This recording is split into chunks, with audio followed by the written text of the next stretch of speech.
कि देखिए महारानी तुम्हारे सौत का पुत्र महाराज की गोदी में बैठा है और तुम्हारा पुत्र जमीन पे खड़ा है। महाराज सुरुचि उधर से भाग करके आई। ध्रुव महाराज बैठे हुए थे, हाथ पकड़ के धकेला दिया।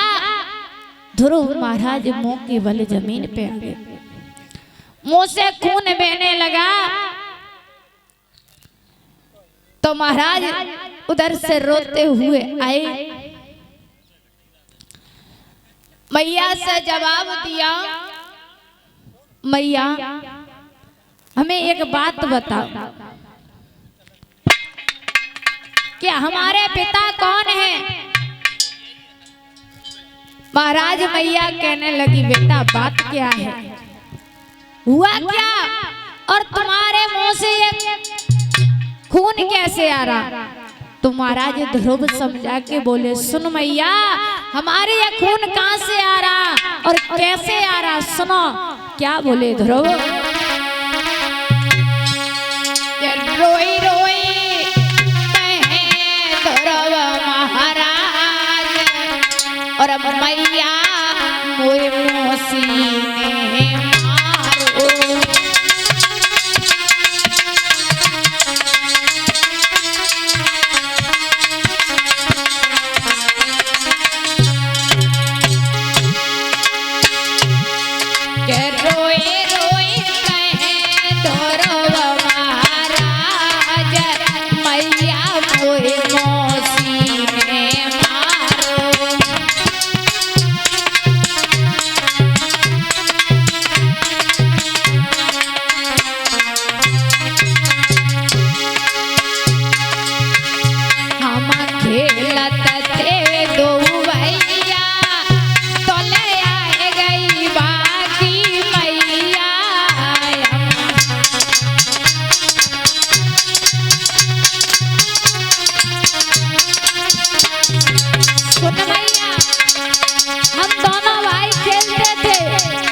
खेलते पिता की सभा में पहुंच गए। क्या हुआ? हम खेलत थे दो भैया, चले आए गई बाकी मैया, जाने दियो को हटाए भैया कोई मौसी ने मारो।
महाराज जवाब दिया, मैया हम दोनों भाई खेलते थे तो हम पिताजी की सभा में पहुंच गए। पिताजी ने हमें गोदी में बैठा लिया, लेकिन मौसी ने हमें धकेला मार दिया। मैया मुझे मौसी का दुख नहीं है, लेकिन मैया पिताजी मुख से नहीं बोले। सुनीति कहने लगी, बेटा अगर वो तेरे पिता होते तो जरूर बोलते। ध्रुव कहने लगा, माँ तो हमारे पिता कहाँ हैं? बोले तेरे पिता तो परम पिता परमात्मा हैं और वो यहाँ नहीं रहते, वो जंगल में मिलेंगे। महाराज ध्रुव ने वही बात पकड़ ली, बोले मैया अब हम तो जंगल में ही जाएंगे। 5 वर्ष का बालक आज अपने पिता को ढूंढने के लिए जंगल चला। मैया रोती है, बेटा अभी तुम छोटे हो, अभी मत जाओ। लेकिन ध्रुव नहीं मानते। महाराज ध्रुव जाने लगे। राजा को पता चला कि ध्रुव वन में जा रहा है। सिपाहियों को भेज दिया, बोले जाओ और ध्रुव से कह दो कि आज से तुम्हारी माँ को शुद्ध गेहूं की रोटी मिलेगी, पर जंगल मत जाए। सिपाही भाग कर आए, बोले राजा का आदेश है कि तुम जंगल ना जाओ, आज से तुम्हारी माँ को शुद्ध गेहूं की रोटी मिलेगी। ध्रुव कहने लगा जाओ कह दो ध्रुव नहीं लौट रहा। महाराज से जाकर के कहा, महाराज ने कहा कि जाओ ध्रुव से कह दो कि तुम्हें आधा राज्य मिलेगा, लेकिन जंगल में ना जाए। लाला हाँ लाला ध्रुव, हाँ लाला अब तो तुम्हें आधो राज्य मिलेगा, अब तो लौट चलो। देखिए हाँ हमारे पिताजी से कह दीजिए हमें कुछ नहीं चाहिए, लेकिन हम जंगल जरूर जाएंगे। लाला नहीं मानोगे? नहीं ना मानो। महाराज ध्रुव कहने लगे वारे भगवान, तेरे नाम में इतनी शक्ति, मैंने एक कदम बढ़ाया हमारी माँ को शुद्ध गेहूं की रोटी मिलने लगी, और आगे बढ़े हमें आधा राज्य मिलने लगा। प्रभु जब हम तुमसे मिलेंगे तो क्या बात होगी। महाराज ध्रुव जा रहे हैं, जाते हैं महाराज जंगल में पहुंचे तो देव ऋषि नारद से भेंट हुई। देव ऋषि नारद से भेंट हुई। देव ऋषि नारद कहने लगे बेटा बेटा बोलो बाबा जी, तुम अभी बात इतनी छोटी उम्र में और रात्रि के समय जंगल में क्या कर रहे? बाबा जी हाँ मैं इस जंगल में अपने पिता को ढूंढने के लिए जा रहा हूँ। तुम्हारा दिमाग खराब हो गया। क्यों? जंगल में कई पिता मिलते हैं? हाँ मेरी मैया ने तो यही बताया है कि बेटा जब तुम जंगल में जाओगे, जब तुम तपस्या करोगे, तब तुम्हारे पिता की तुम्हें प्राप्ति होगी। बेटा कहिए प्रभु। अच्छे अच्छे ऋषि मुनि तपस्या करते करते मर गए, लेकिन भगवान के दर्शन नहीं हुए, लौट जाओ। बाबा जी हाँ मेरे पास समय नहीं है, मुझे जाने दो। बेटा कहिए। तुम्हें नहीं पता है आगे शेर चीता मिलेंगे, तुम्हें खा जाएंगे। बाबा जी तुम सपा जर रही आओ। क्यों? एक बात बताओ, हाँ जब जंगल में आप तो घूम रहे हो, आप काऊ ना खाओ। देखिए बोलो। हम बड़े हैं और तुम छोटे हो, समझ में आ रही? यही तो तुम्हारी सोच है। क्यों? क्योंकि तुम मुझे जितना छोटा देख रही हो ना, मैं उतना छोटा नहीं हूँ। जितना छोटा हूँ उतना ही खोटा भी हूँ। बेटा मान जाओ और लौट जाओ। बिल्कुल नहीं। नहीं मानोगे? बिल्कुल नहीं मानूंगा। अच्छा हाँ। तो ध्रुव कहने लगे सुनो बाबा जी, और क्या बोले हैं लाला?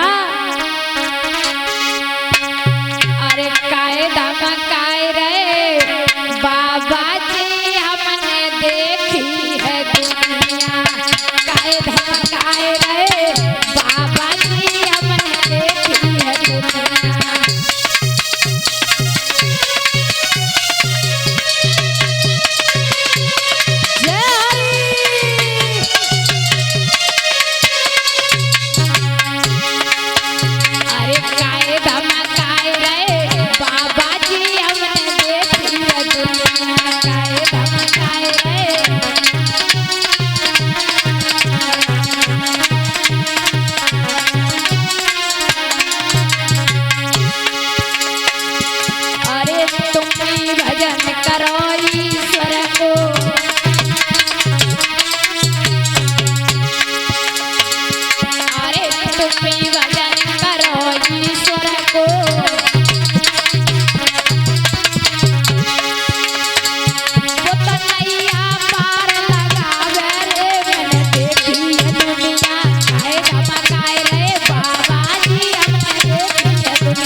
जवाब दिया बाबा जी, तुम कह रहे हो कि जंगल में शेर चीता मिलेंगे।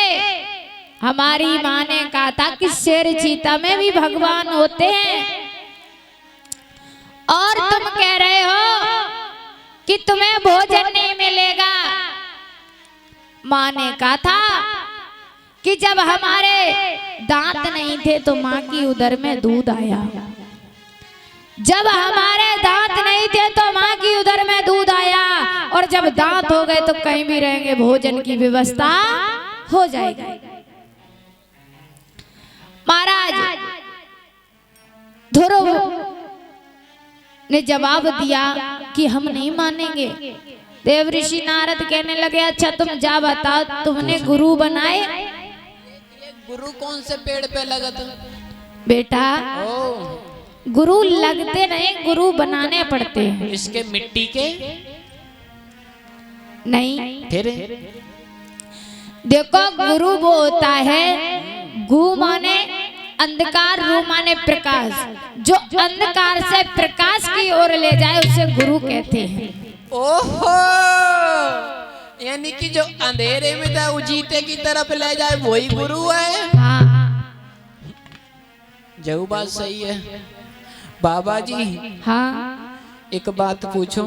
बोलो। देखो आप तो समझदार हो, आप संत महात्मा हो, बोलो। क्योंकि अब मैं यहाँ से घर तक जाऊंगा, उसके बाद में वापस आऊंगा तो काफी समय हो जाएगा, क्योंकि ऐसा हुआ ना हो जो कि आप ही मेरे गुरु बन जाओ। अच्छा हाँ।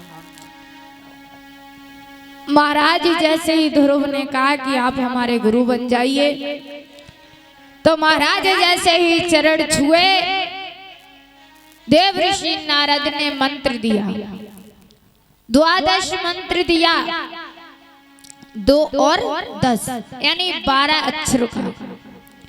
ओ बेटा, महाराज जी तुम्हें कहीं देखना है, बात करता है क्या है कि हमारे जे मेरे सामने सूर्य भगवान पर रहे हैं। अच्छा, वहीं तो देख ही ना बात कर। तुमसे ज्यादा खुश हैं वे। हम तो बहुत खुश हैं तुम्हारी दुआ की मैसेज।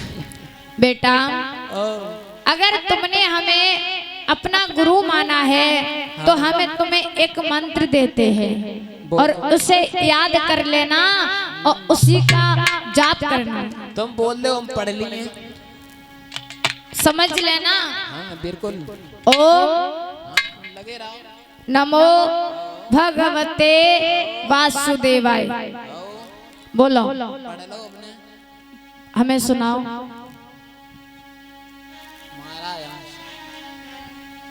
महाराज कोई दिक्कत ना, अपनी बात है। नहीं, बोलो बोलो। अभी अगर भूल जाओगे तो हम बता देंगे, फिर तुम्हें कौन बताएगा। जय लंबी बाबई है, कोई दिक्कत ना महाराज, आज ना कल सीख जाइए, वो तो अपनी बात है। बेटा संत महात्माओं का कोई ठिकाना नहीं होता है, आज कहीं कल कहीं, बहता पानी रमता जोगी, कोई ठिकाना नहीं होता। तब मैं पढ़ दूं। हाँ ओम हाँ नमो हाँ भगवते हाँ। भैंस देवाय। मूर्ख, ओ भैंस देवाय नहीं होते, वासुदेवाय। अच्छा बांस देवाय। बांस देवाय नहीं, वासुदेवाय। फिर से बोलो। हम नहीं, तुम एक एक करके पढ़ाओ। आंगनबाड़ी में पंजरी खा रहे, कच्चा 3 में 3 ना है, फेल है। तुम्हें पढ़े कहाँ ते लूंगो? तभी तो कह रहे अभी लौट जाओ, तुम्हें बारी उम्र है अभी तुम्हारी। ना बाबा जी, तुम एक दिन और पढ़ाए दे, मैं याद कर लूंगो। अब ध्यान से सुनना। हाँ। ओम नमो भगवते वासुदेवाय। पढ़िए। बोलो। पढ़िए अब कहा। अरे बोलो। जी बच्चों, ऐसे ही गुरु हो तो क्यों? एक एक अक्षर पढ़ाओ, छोटा बड़ा, छोटी बड़ी, ऐसे पढ़ाओ। समझ में नहीं आई? बिल्कुल नहीं। तो फिर सीखो, ऐसे पढ़ो। ओ नमो नमो भगवते भागी बातें